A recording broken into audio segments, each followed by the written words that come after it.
সকালবেলায় ঘুম থেকে না উঠতে বেজে ওঠে ডেলিভারি বয়ের কল। কি পার্সেল আসলো, আর আমি তো তার জন্য আরো এক্সাইটেড হয়ে চলে গেলাম। আর এদিকে তখন একটা বিয়ে বাড়ি প্যান্ডেল তখন খোলা হচ্ছিল। আমি তো চলে গেলাম, আমার কি পার্সেল এসেছে। পার্সেল আসার আনন্দ তো সবারই হয়, তেমন আমারও হয়। খুব ইন্টারেস্ট লাগে যে কি পার্সেল আছে, কেমন আছে, নিয়ে তো ভীষণ আগ্রহী কতক্ষণে গিয়ে কাটবো। যে কোনো পার্সেল আনবক্সিং করার জন্য আমার কাছে বেশি ধৈর্য থাকে না, তাই এটাকে ধৈর্য ধরে আনবক্সিং করব অতটা ধৈর্য আমার কাছে নাই। তাই কোনো রকম ভাবে ছিঁড়ে নিয়ে দেখি ওখানে আগে কি আছে। দিন আগে আমি মিশো থেকে এই কুর্তিটা অর্ডার দিই, আর সেটাই আজ আমার হাতে এসেছে। তেমন দেখেছিলাম ঠিক তেমন এসেছে, কোয়ালিটি অসাধারণ ছিল।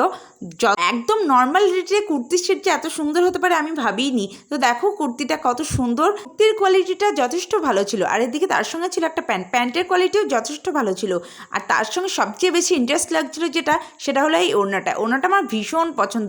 এত কম রেটের মধ্যে যে এত সুন্দর একটা ওড়নাও থাকবে আমি তো ভাবতেই পারিনি। তো কুর্তি সেটা তোমাদের কেমন লাগলো অবশ্যই আমাকে জানিও।